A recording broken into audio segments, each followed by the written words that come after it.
Seguimos adelante aquí en Telebuen Día. Es muy grato recibir a la economista María Dolores Benavente, en este caso gerenta general de Unión AFAP. María Dolores, buen día, ¿cómo te va? Buen día, ¿cómo estás? Muy bien. Estamos ahora viviendo una circunstancia, creo que generalizada, de un debate que nuevamente se instala en el país, una discusión, sombras de inquietud, porque estas cuestiones generan eso en la ciudadanía, respecto al sistema de ahorro previsional. En primera instancia, hasta este momento ha demostrado resultar, digamos, ha sido bueno para el país la incorporación del sistema. Sin duda, las 4 administradoras de fondo de pensión hemos manejado ahorros de los trabajadores, casi 1.200.000 trabajadores, y esos trabajadores tienen hoy un fondo de más de 8.500 millones de dólares.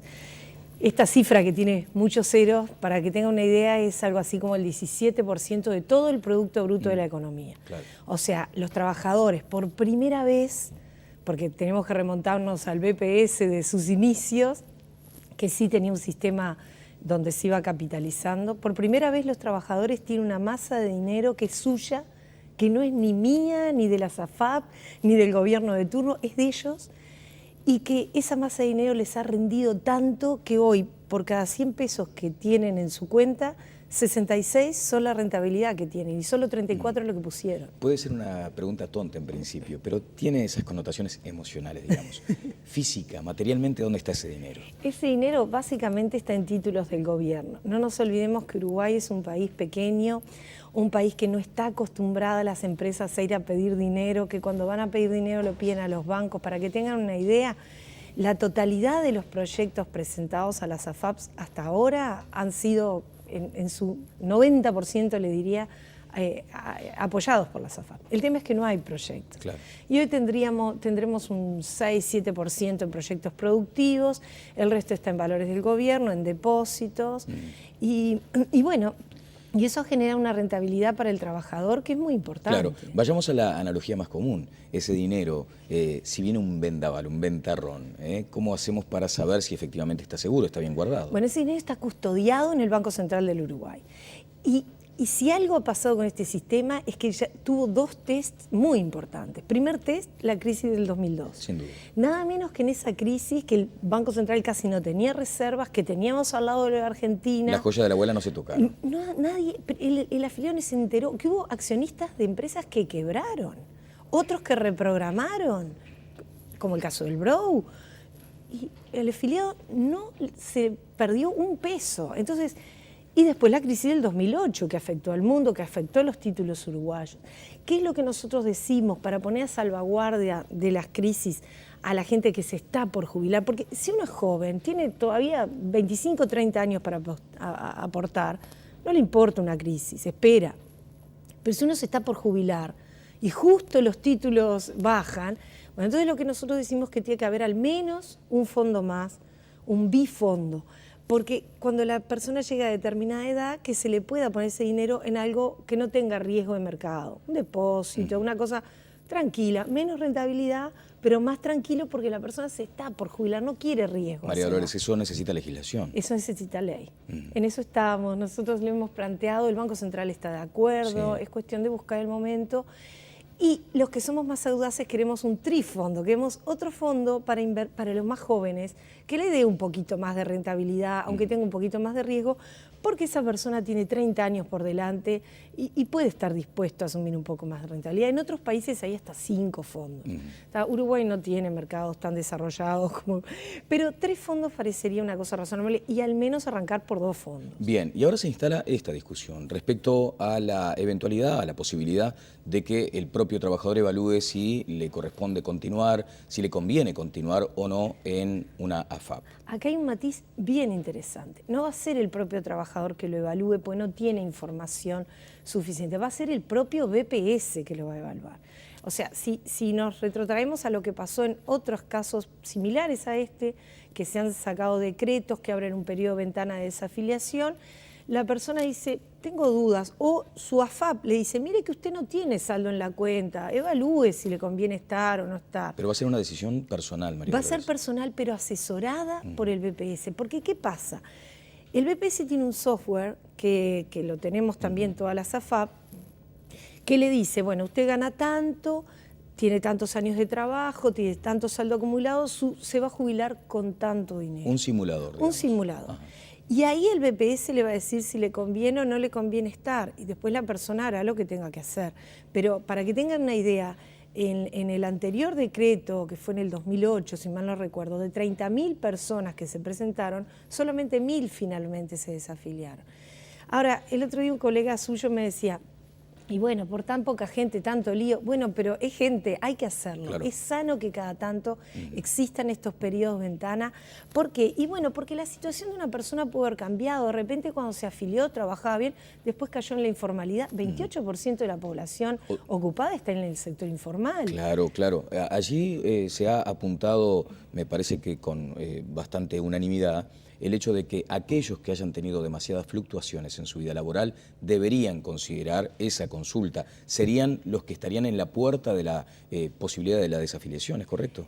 Hay que ver, porque también usted puede tener volatilidad, pero igual convenirle, porque de repente está en una franja que igual alta, le conviene. En general, todas las AFAP tenemos gente que desde el inicio, sobre todo muy al inicio que el software del BPS no daba el alta inmediata, se afilió y después quedó sin actividad o cayó en la informalidad o se fue y no tiene saldo y hoy tiene 50 años. Ya esa persona no le da, aunque hoy empiece a trabajar formal, ya no le da. Esa persona tampoco va a tener una jubilación de BPS, va a tener una pensión a la vejez. Bueno, pero dejémosla ir. Por esa razón. Ahora, una cosa que hay que aclarar que es importante, la gente dice, si me voy de la FAP, ¿me dan el dinero? No, el dinero va al BPS. Claro, claro. Lamentablemente. Claro. ¿Qué es lo que tiene el sistema de AFAP? Que el dinero es suyo, que usted ve su cuenta individual, que es heredable, que a los 65 años se puede jubilar solo de AFAP, solamente presentando la cédula, no precisa otra cosa, y que además es un sistema que le permite calcular a usted con cuánto, no tiene tope. Usted se va a jubilar con la jubilación de BPS, que sí tiene tope, sí, más la jubilación generada por la FAP. Que puede llegar a un 70%, por ejemplo. A partir de 70%. A partir del 70% hasta sí, casi la totalidad. Exacto. Por ejemplo, un chico que empieza a trabajar hoy, que gane, yo qué sé, 12.000 pesos, 10.000 pesos, sí, lo que sea, y trabaja y aporta regularmente, esa persona se va a jubilar con más del 70-80% de lo que estaba trabajando. Bien, es un debate que se ha ideologizado desde la matriz, digamos, ¿no? No había nacido y ya tenía una fuerte carga ideológica. Todos, en Uruguay hasta las vacunas se politizan, todos se politizan. Sí, absolutamente de acuerdo. Pero más allá de eso, economista, usted entiende que aquí lo que se está ahora discutiendo es la posibilidad de algunos sectores de trabajadores de desafiliarse de la FAP. No está en discusión el sistema, que me parece una precisión importante. Absolutamente no está. Es un sistema que ha probado, ha resistido las crisis. Hoy tiene una masa de dinero que es muy importante. Estamos aguardando con ansiedad que salgan los proyectos de participación público-privada para que se puedan invertir con rentabilidad los fondos en proyectos que además multipliquen el país en un círculo virtuoso. ¿Por qué ha demorado tanto la concreción de proyectos en los que puedan invertir la FAP? Son proyectos complicados, tienen una ingeniería financiera y jurídica importante. Nosotros ya recibimos por parte de la Corporación para el Desarrollo 3 proyectos, se estudiaron, son buenos proyectos, creo que hay una veintena más de proyectos, o sea que eso cuando salga va a ser una cosa bien interesante. Pero lo importante acá es desideologizar el tema. Claro. Acá todos tenemos el mismo objetivo, que es el trabajador. El bienestar del trabajador. Lo tiene el PIT-CNT, lo tiene el BPS, lo tenemos la SAFAP. Claro. Entonces, ¿para qué queremos tener gente que no le convenga adentro del sistema? Dejémosla que se vaya, depuremos los padrones y entonces ahí no va a quedar duda. La gran mayoría de la gente le sirve, sobre todo si es joven, claro, sobre todo si tiene sueldos bajos, bueno, y por eso cuanto antes se afilie, mejor. Bien, así que abrir esa ventana es a todas luces muy sano. Bien, economista, le quiero agradecer estos minutos. Decía hoy al pasar que el Banco de Previsión Social será el encargado de aportar información. También lo harán las AFAP, me imagino. Sin duda, ya desde ya cualquiera puede concurrir a su AFAP. A veces la gente ni sabe en qué AFAP está. Bueno, llame a una que ahí le orientamos, desde ya que ofrezco que llamen a Unión Capital y lo orientamos. Pero también es cierto que la decisión final la tiene Banco de Previsión Social o Banco Central, como se ha trabajado en periodos pasados, porque esto es muy serio. Esto no se puede manejar por eslogans. Es la vida de la gente en la etapa más vulnerable que es su vejez. Bien, le pido un minuto que se ponga el taller de asesora de la Cámara de Comercio, porque está el ministro de Trabajo que en minutos compartirá la entrevista con nosotros, respecto a una idea que surgió ayer. No una idea, pero sí una sugerencia, un consejo de que la próxima ronda de los consejos de salarios contemplen esta turbulencia global y que, bueno, tengamos precauciones, digamos. Sí, en realidad en la propia exposición de motivos que hizo el Ministerio de Economía, de las pautas de los consejos, se expresa que hay que ser muy prudente. Lo que pasa es que después uno hace el cálculo de esa prudencia y le da un número que asusta un poco. Y para no andar jugando con números, ¿ustedes entienden que con el IPC sería suficiente? Yo creo que IPC y luego se verá empresa por empresa. Ajá. Porque, ¿qué es lo que ocurre en este momento? El peor enemigo del trabajador es el desempleo o la informalidad. No hay peor salario que el que no se tiene y no hay peor régimen que no estar cubierto y para enfermarse, para jubilarse, no tener seguridad social. Entonces, en ese sentido hay que ser muy prudente porque si nos vamos de nivel, aumenta la informalidad. Hoy el 28% de las personas está en la informalidad con este contexto de crecimiento económico. Claro. Entonces, cuidado con eso. Bien, y allí también, no sé, en su condición de asesora, ¿qué opinión tiene respecto a esa sistemática postura o reclamo de los sindicatos para conocer los números de las empresas? Yo creo que eso es parte de la madurez. O sea, hay empresas que tienen su balance publicado en la puerta de la empresa, hay otras que no. En el Uruguay, el 90% de las empresas son pymes, el trabajador sabe perfectamente cómo le está yendo a la empresa. Digo, también nos manejamos a veces con mitos de realidades del siglo XX o principios del siglo XX, de empresas grandes donde no había relación entre el trabajador y el dueño.